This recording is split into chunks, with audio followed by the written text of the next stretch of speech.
Hello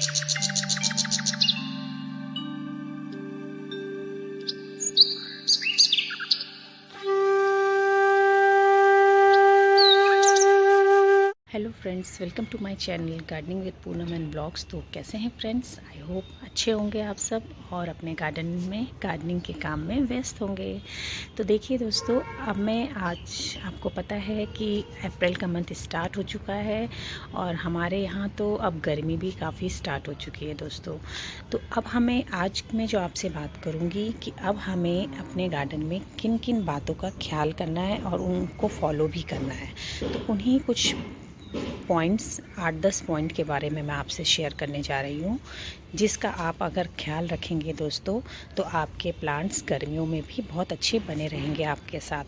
आपको पता है कि विंटर का सीज़न बीत चुका है, तो डोरमेंसी का पीरियड सिर्फ विंटर में नहीं होता दोस्तों, कि हम कहें कि डोरमेंसी बीत गई है तो प्लांट्स हमारे बहुत ही अब अच्छे रहेंगे। नहीं दोस्तों, समर्स में भी हमें काम करना होता है अपने गार्डन में, जिससे कि हमारे प्लांट जो है इस जो इतना तपती हुई धूप जो होती है, जो प्लांट्स को झुलस देती है पूरे फ्लावर को, तो उसका ख्याल रखने के लिए हमें काम अभी से करना पड़ेगा, जिससे कि हमारे प्लांट हेल्दी ग्रो हों और वो इस गर्मी को भी बहुत आसानी से फेस कर पाएँ और उसमें एग्जिस्ट कर पाएँ दोस्तों। तो इन्हीं कुछ बिंदुस के बारे में, जिनको बोलते हैं पॉइंट्स के बारे में मैं बात करना चाह रही हूँ दोस्तों। तो उसमें से जो हमारा सबसे पहली बात है सनलाइट के बारे में। तो दोस्तों सबसे पहला पॉइंट है सनलाइट। आपको पता है कि इस टाइम पे देखिए, आपको दिखाती हूँ कितना धूप आ गई है। सुबह मॉर्निंग के 9:30 हो रहे हैं हमारे यहाँ पे और धूप देखिए ज़रा कितनी तेज़ धूप हो गई है। तो फ्रेंड्स, सबसे पहला काम हमारा जो होता है समर्स में अभी से हमें कर लेना चाहिए, क्योंकि अगर हम चाहते हैं कि हमारे प्लांट मतलब धूप को अच्छा से फेस कर पाएँ और अपना सही से हेल्दी ग्रो हो पाएँ, तो दोस्तों सबसे पहला काम है हमें कि अगर आपके यहाँ पे एरिया है कि शेड का पोर्शन में आप अपने प्लांट रख सकते हैं, तो आप प्लेसमेंट चेंज कीजिए प्लांट्स की दोस्तों। आपको पता है जो बिल्कुल सॉफ्ट पत्ते वाले जो पेड़ होते हैं उनको शेड में रखिए। जैसे देखिए ये वाला है मेरा डेफिनबेकिया, अब मैं इसको यहाँ से अंदर शेड वाले पोर्शन में रखूँगी। जो प्लांट्स हमारे सेमी शेड एरिया पसंद करते हैं, हमें उनको वहाँ पे प्लेस करना है, ना कि धूप में, क्योंकि धूप में जब ज़्यादा धूप होती रहेगी तो वो सारे पत्ते झुलस जाएंगे दोस्तों। और अगर पॉसिबल हो सकता है तो ग्रीन नेट लगाइए फ्रेंड्स, क्योंकि ग्रीन नेट के नीचे जो है प्लांट्स क्या हैं, धूप से बचे रहेंगे, तो डायरेक्ट सनलाइट इन पे नहीं पड़ेगी, जिसकी वजह से क्या है हमारे प्लांट सही से धूप को मतलब धूप से बच सकेंगे। तो आप या तो ग्रीन नेट लगाइए या उनको सेमी शेड में प्रोवाइड कीजिए। और अगर ये दोनों काम आप नहीं कर सकते हैं दोस्तों, तो इनको क्लस्टर के फॉर्म में रखिए। तीसरा काम आप इसमें ये कर लीजिए कि इसको या तो ग्रुपिंग में रखिए दोस्तों। ग्रुप, क्योंकि अब हमारे पास इतने सारे प्लांट होते हैं, कितने प्लांटों को हम अंदर लेके जाएं, कहाँ तक लेके जा पाएंगे? नहीं ले जा सकते दोस्तों। हम इतने प्लांट्स को अंदर रख सकते हैं, तो हमें क्या है रखना ही पड़ता है अपने खुले एरिया में दोस्तों। जैसे मेरे यहाँ पे देखिए, मैं तो ग्रीन नेट भी नहीं लगाती हूँ अपने यहाँ पे। तो मैं क्या करती हूँ, सिर्फ मैं ये फॉलो करती हूँ कि मैं अपने प्लांट्स को ग्रुपिंग में लगाती हूँ, क्योंकि हमारे यहाँ पे जो है एकदम तो पूरे हमारा जो ऊपर टेरेस गार्डन है उसमें धूप नहीं आती, एकदम से एक फेस में आती है फिर दूसरे में आती है। तो उस अकॉर्डिंग मैंने अपने प्लांट्स को ग्रुपिंग बना रखी है। आप देख सकते हैं, ऐसा नहीं है कि एक प्लांट रखा है तो वो है। देखिए जैसे यहाँ पे मैंने देखिए अब समर्स की जितनी मैंने सीडलिंग लगाई है वो यहाँ पे ले आई हूँ दोस्तों, और बाकी कुछ प्लांट्स को मैं दूसरी साइड में मैंने फेस में रख दिया है। तो आप तीसरा काम या तो उसको क्या कीजिए, शेड में रखिए, ऐसे भी कर सकते हैं, ग्रुपिंग बना के रख दीजिए, तो जिससे क्या है डायरेक्ट धूप नहीं लगेगी दोस्तों उन पे। ग्रुप में रखने का ये फ़ायदा होता है दोस्तों, जैसे देखिए मैंने यहाँ पे रखा है, आपको पता है कि प्लांट्स भी क्या करते हैं, एक्स्ट्रा वाटर जो उन पे होता है वो उसे ट्रांसमिट कर देते हैं इन्वायरमेंट में, या बोलो इवापोरेशन का प्रोसेस होता है। तो इवापोरेशन उससे क्या है, जो अगल बगल में प्लांट होते हैं वो उसको ले लेते हैं, उनकी लीव्स ले लेते हैं, वो उसको जितना उन्होंने एक्स्ट्रा वाटर ट्रांसमिट किया है, तो एक मतलब इन्वायरमेंट में एक ह्यूमिडिटी बनी रहती है प्लांट्स के, जिससे क्या है उन्हें मॉइस्चर मिलता रहता है वहाँ से। तो हम ये काम भी कर सकते हैं, या तो उनको ग्रुपिंग में रखने का काम दोस्तों।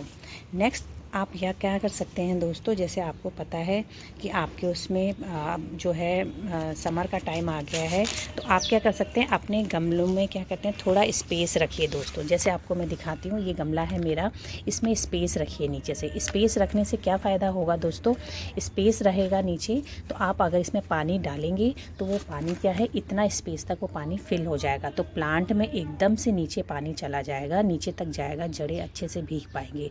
और अगर आपने पूरा सॉइल ऊपर तक फिल कर रखी होगी तो आप सोचेंगे कि आपने तो ऊपर तक पानी खूब अच्छे से दे दिया है, लेकिन वो पानी ऊपर तक ही रहता है, नीचे तक प्लांट के पॉट के नीचे तक नहीं जा पाता दोस्तों। तो हमें क्या है, गर्मियों में इस तरह से स्पेस रखना चाहिए पानी के लिए। दूसरा है, आप सर्दियों के टाइम पे हम ऊपर तक हमें सॉइल फिल करके रखनी चाहिए कि उसमें ज़्यादा पानी ना हो घुसे, और गर्मियों के टाइम पे इतना नीचे तक आप स्पेस रखिए कि आप जो पानी उसमें डालें वो पानी क्या है, धीरे धीरे करके प्लांट अपना नीचे तक उस ले पाए उस पानी को दोस्तों। तो इस तरह का काम 4th स्टेप में आपको सॉइल लेवल थोड़ा कम करना है दोस्तों। नेक्स्ट पॉइंट ये है आपका, जो आपको फॉलो करना है समर्स के लिए।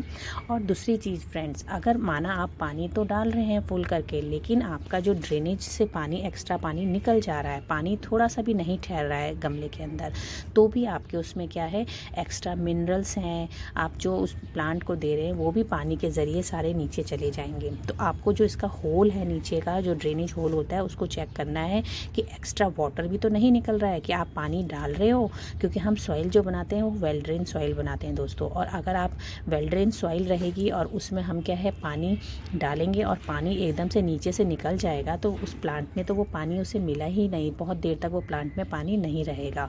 तो हमें क्या है, ड्रेनेज होल अगर एक्स्ट्रा खुला हुआ है तो हमें उसे भी थोड़ा चेक करके सही से बंद करना है दोस्तों, कि पानी एकदम से बाहर ना निकल सके। या तो आप ये कीजिए। नेक्स्ट पॉइंट आप इसमें ये भी कर सकते हैं, ट्रे रखिए नीचे से दोस्तों।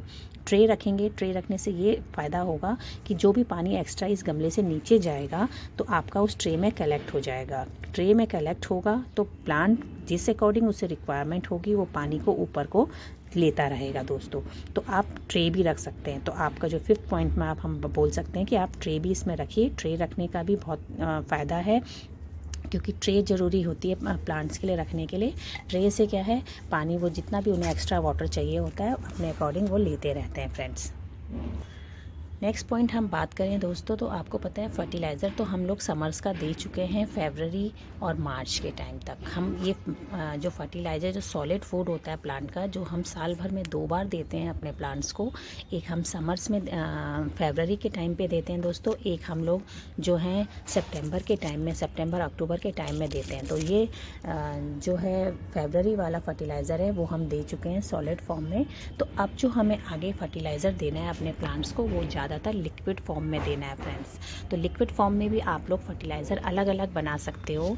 आप जैसे आपका किचन वेस्ट से, जो आपके जैसे बनाना पिल्स हो गए, या आपके पास जैसे पटेटो है उसके छिलके हैं, तो आप इस तरह से वेजिटेबल फ्रूट्स के छिलके भिगा के भी उनको लिक्विड फर्टिलाइज़र के फॉर्म में दे सकते हैं। या आप जैसे वर्मी कंपोस्ट है, क्योंकि अब गर्मियों के दिन है, तपती धूप है, तो प्लांट जो की जो जड़ें होती हैं वो गर्म हो जाती हैं ज़्यादा, तो हमें जो उनको देना है, कोशिश हमें करनी है कि उन्हें ठंडा रहे, वो ठंडी रूट्स रहें।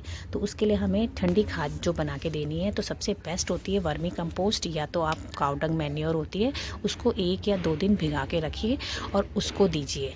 और नहीं तो आप जैसे NPK भी डाल सकते हैं दोस्तों, उसको लिक्विड फॉर्म में। तो मतलब आपको कोशिश ज़्यादा ये करनी है कि अब आपको जो भी आगे खाद देंगे वो लिक्विड फॉर्म में देंगे, सॉलिड फॉर्म की खाद नहीं, लिक्विड फॉर्म की खाद ज़्यादा देनी है। और जिससे क्या है, प्लांट उसको लेता रहे। और अब जैसे अभी तो फ्रेंड्स इतनी तेज़ धूप नहीं है, लेकिन जैसे जैसे आप देखिए जून के मंथ तक आएंगे हम, मई जून तक, तो बहुत तेज़ धूप हो जाती है।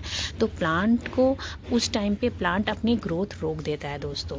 आप ये सोचते हो कि सर्दियों में ही डोरमेंसी में प्लांट अपनी ग्रोथ रोकता है, तो नहीं दोस्तों, जब जून का मंथ आता है, जून के महीने में भी प्लांट क्या करता है, अपनी ग्रोथ को रोकता है, जब बहुत तेज़ धूप आती है। क्योंकि उस धूप में उसको अपने को सर्वाइव करने में ही इतनी एनर्जी उसकी लग जाती है दोस्तों। तो वो क्या करता है, अपनी ग्रोथ को उस टाइम पे भी बहुत कुछ समय के लिए रोक देता है। तो इसलिए हमें, अगर हम ये लिक्विड फर्टिलाइज़र उसको देंगे, तो उस धूप में उसको बचे रहने के लिए वो हेल्प करती है दोस्तों। तो नेक्स्ट पॉइंट है कि इस टाइम पे कम से कम 1 हफ्ता, 10 दिन या 15 दिन में लिक्विड फर्टिलाइज़र के फॉर्म में अपने प्लांट्स को देते रहिए। नेक्स्ट पॉइंट की हम बात करें फ्रेंड्स, तो मल्चिंग कर सकते हैं आप।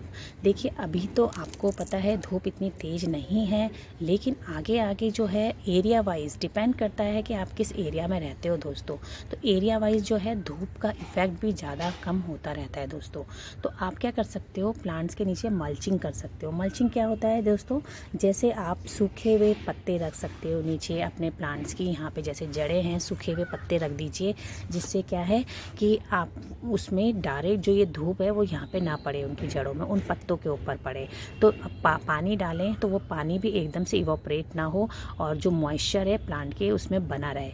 मल्चिंग करने के लिए फ्रेंड्स एक चीज़ ध्यान रखिएगा, मल्चिंग करने के लिए जो भी आप पत्ते लाते हो, कोशिश करनी है आपको अपने गार्डन के पत्ते ही यूज़ कीजिए। अगर आप पत्ते कहीं बाहर से लाते हो दोस्तों, तो आपको ये ध्यान रखना है कि वो पत्ते ऐसे ना हो जिसमें कोई प्रॉब्लम हो रखी हो, डिफेक्ट मतलब आप कह सकते हैं जिसमें फंगस या कुछ इस तरह के कोई बीमारी वाले पत्ते नहीं लाइएगा, क्योंकि वो पत्ते जो है आपके प्लांट को ख़राब कर सकते हैं, उसमें फंगस की प्रॉब्लम डेवलप कर सकते हैं दोस्तों। तो मल्चिंग करने के लिए आप ये काम भी कर सकते हो। दूसरा, आप मल्चिंग अगर करना चाहो जैसे स्टोन्स की मल्चिंग कर सकते हो, कि पत्थर जो है, जैसे ये पत्थर है, आप पत्थर क्या कीजिए इस तरह से लेयर वाइज बना के अपने प्लांट के उसमें रख दीजिए। तो वो क्या है, डायरेक्ट सॉइल में आपका टच मतलब मॉइस्चर रिटेन करके रखते हैं दोस्तों। तो मल्चिंग भी कर सकते हैं। आपका नेक्स्ट वे है, आप अपने जो प्लांट को सेव करने के लिए मल्चिंग का प्रोसेस भी अपना सकते हैं। नेक्स्ट पॉइंट फ्रेंड्स, आपको मैं बता चुकी हूँ कि जैसे प्लांट्स को आप ग्रुपिंग में रखिए।